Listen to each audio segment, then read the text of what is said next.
அனைவருக்கும் வணக்கம்.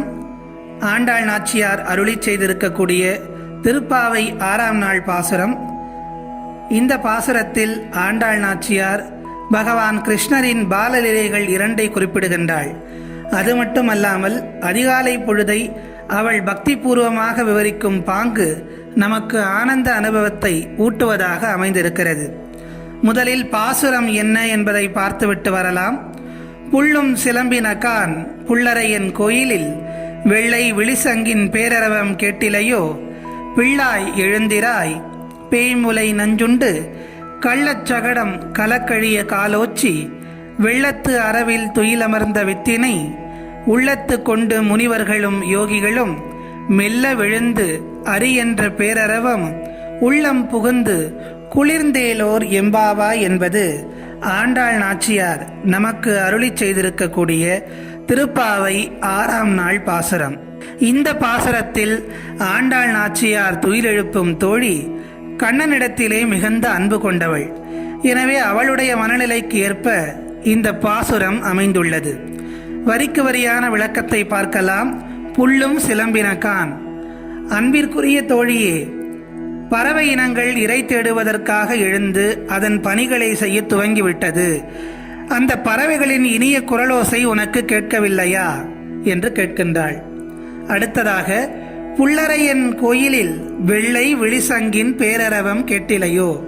அந்த பறவை இனங்களுக்கெல்லாம் தலைவனாக இருக்கக்கூடியவன் யார்? கருடன். அந்த கருடனுக்கு தலைவன் யார்? எம்பெருமான் கண்ணன். அப்படி அந்த கண்ணனுடைய கோயில் திறந்து விட்டது என்பதை நினைவுபடுத்தும் வண்ணமாக தூய வெண்மை நிறத்துடன் பளிச்சிடும் சங்கு பெருத்த சப்தத்துடன் ஒலிக்கிறதே, அது கூடவா உனக்கு கேட்கவில்லை என்று கேட்கின்றாள். பறவைகளுடைய சத்தம்தான் உன் காதில் விழவில்லை, சரி போகட்டும். ஆனால் இந்த சங்கு ஊதும் சத்தம் இருக்கிறதே, அது பேரரவமாக ஒலித்து கொண்டிருக்கிறதே, அது கூடவா உன் காதில் விழவில்லை? அப்படி என்ன உனக்கு தூக்கம் என்று கேட்கின்றாள் ஆண்டாள் நாச்சியார். தன்னுடைய அடுத்த வரிகளில் பிள்ளாய் எழுந்தராய், ஏனென்றால் ஆண்டாள் நாச்சியாரை விட அந்த தோழி வயதில் சிறியவள் என்பதால் பிள்ளாய் எழுந்தராய் என்று குறிப்பிடுகின்றாள். 2 வரலாற்று லீலைகளை நமக்கு சொல்லுகின்றாள். கண்ணனுடைய லீலைகளில் மிகவும் முக்கியமானதாக உள்ள லீலைகளை 2 வரிகளில் ஆண்டாள் நாச்சியார் குறிப்பிடுகின்றாள். பேய்முலை நஞ்சுண்டு என்று. விரிவாக பார்க்காமல் இரத்தின சுருக்கமாக அந்த வரலாற்றை பார்க்கலாம். கண்ணன் பிறந்து விட்டான். தன்னை கொல்வதற்காக பிறந்த கண்ணன் கோகுலத்தில் யசோதையின் வீட்டில் வளர்கிறான் என்பதை தெரிந்து கொண்ட கம்சன் கண்ணனை எப்படியும் அழித்துவிட வேண்டும் என்று கங்கணம் கட்டிக்கொள்ளுகிறான். அதற்காக அவன் முதலில் கோகுலத்துக்கு அனுப்ப நினைத்தது பூதனை என்ற அரக்கியை. பூதனையை அழைத்த கம்சன் அவளிடம், நீ கோகுலத்துக்கு செல், அங்கே யசோதையின் வீட்டில் வளர்ந்து வரும் கண்ணனை எந்த தந்திரமாவது செய்து கொன்றுவிடு என்று கட்டளையிடுகிறான். கம்சனின் கட்டளையை ஏற்று கோகுலத்திற்கு செல்லுகிறாள் பூதனை. ஆனால் அரக்கி வடிவத்தில் போனால் மற்றவர்கள் தன்னை தெரிந்து கொண்டால் போகும் காரியம் முடியாது என்பதால் அழகான பெண்ணாக மாறி கோகுலத்திற்கு செல்லுகின்றாள். யசோதையின் வீட்டில் படுத்திருந்த குழந்தை கண்ணனை எடுத்து தன் மார்பில் அணைத்து கொண்டு மார்பகங்களில் இருந்து நஞ்சு கலந்த பாலை ஊட்டத் தருகின்றாள். அனைத்தும் அறிந்த மாயக்கண்ணனாயிற்றே அவர். நேற்றைக்கு பாசுரத்தில்தான் மாயனை என்று குறிப்பிட்டிருந்தார். அத்தகைய மாயங்கள் செய்வதில் வல்லவராயிற்றே. அவளுடைய மார்பகங்களில் இருந்து நஞ்சு பாலை அருந்துவது போல் அவளுடைய உயிரையே உறிஞ்சி குடித்து விடுகிறான். பூதனைக்கு மின்சாரம் பாய்ந்தது போல் ஆகிவிடுகிறது. அவள் துடிதுடித்து இறந்து போய்விட்டாள்.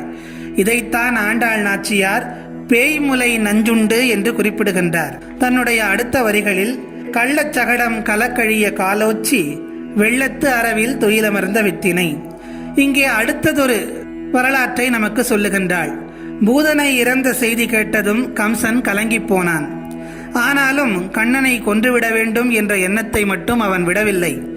சகடாசுரன் என்பவனை அழைத்து கோகுலத்துக்கு சென்று கண்ணனை கொன்றுவிட வருமாறு கட்டளையிடுகிறான். அவனும் சக்கரமாக மாறி கண்ணனை கொல்லச் செல்லுகிறான். அன்று கண்ணனுடைய ஜென்ம நட்சத்திரம். ஒரு விழாவுக்கு யசோதை ஏற்பாடு செய்திருக்கிறாள். குழந்தைக்கு குளியல் செய்துவிட்டு உறக்கமாக இருக்கிறது. குழந்தை தூங்க வேண்டும் என்ற நிலையில் இருக்கிறது. உடனே யசோதை தன் வீட்டின் அருகிலே இருந்த வண்டிக்கு கீழே சென்று இந்த குழந்தையை ஒரு தொட்டில் கட்டி போட்டு விடுகிறாள். இதற்கிடையில் இந்த சகடாசுரன் சக்கரமாக மாறி குழந்தையை கொல்வதற்காக காத்திருக்கிறான். தன்னை கொல்ல நினைத்து வருபவன் சகடாசுரன் என்பது கண்ணன் அறியாததா என்ன? சக்கரத்தின் வடிவத்தில் வந்த அசுரனை தன் காலால் உதைத்து அழிக்கிறான். இந்த லீலையைத்தான் ஆண்டாள் கள்ளச்சகடம் கலக்கழிய காலோச்சி என்கிறாள். கள்ளச்சகடம் என்றால் தீய வழியில் செல்லும் சக்கரம் என்று பொருள். அந்த சக்கரத்தை நாம் பின்பற்றி சென்றால் நமக்கு தீங்குதான் ஏற்படும். இங்கே தீய வழியில் செல்லும் சக்கரம் என்பது நம்முடைய புலன்களைத்தான் குறிக்கின்றது. அந்த புலன்களை அடக்கி நல்ல வழியில் செலுத்தக்கூடிய வல்லமை பகவான் கண்ணனின் திருவடிகளுக்கே உண்டு. எனவே நம்முடைய மனதில் எப்போதும் பகவான் கண்ணன் மீதான பக்தி நிலைத்திருக்க வேண்டும் என்பதை இந்த நிகழ்வுகள், இந்த லீலைகள் நமக்கு உணர்த்துகின்றன. அது மட்டுமல்லாமல் தன்னுடைய அடுத்த வரியில் சொல்லுகின்றாள், வெள்ளத்து அரவில் துயிலமர்ந்த வித்தினை உள்ளத்து கொண்டு முனிவர்களும் யோகிகளும் மெல்ல விழுந்து அரி என்ற பேரரவம் உள்ளம் புகுந்து குளிர்ந்தேலோர் எம்பாவாய். இப்படி பகவான் கண்ணனின் லீலைகளை குறிப்பிட்டு தன் தோழியை ஆண்டாள் எழுப்புகின்றாள். அந்த பொழுதில் பார்க்கடலில் ஆதிசேஷ பாம்பனையில் அரைதுயில் கொண்டிருக்கும் பகவானை முனிவர்களும் யோகியரும் உள்ளத்தில் நினைத்து அரி அரி என்று துதிக்கும் பேரொலி உனது காதுகளில் விழவில்லையா? விரைந்து எழுந்து வா, மார்கழி நீராடி நாமும் அந்த பரவனை பணிவோம் என்று ஆண்டாள் நாச்சியார் தோழியரோடு சேர்த்து நம்மையும் அழைக்கின்றாள். இந்த பாசுரம் நமக்கு உணர்த்துவது என்னவென்றால், பகவான் கண்ணன் எத்தன்மை வாய்ந்தவன், எவ்வளவு கருணை உள்ளம் படைத்தவன்.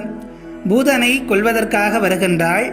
ஆனால் அப்படி வரக்கூடிய பூதனையை அவள் முக்தி அடையும் நிலைக்கு கண்ணன் அந்த வாய்ப்பினை ஏற்படுத்தி கொடுக்கின்றான்.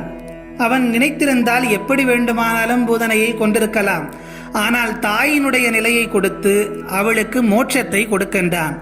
அதே போன்று நாம் எல்லோரும் பகவானுடைய திருப்பாதங்களை இடம் கிடைக்காதா என்றுதான் ஓடிக்கொண்டிருக்கிறோம்.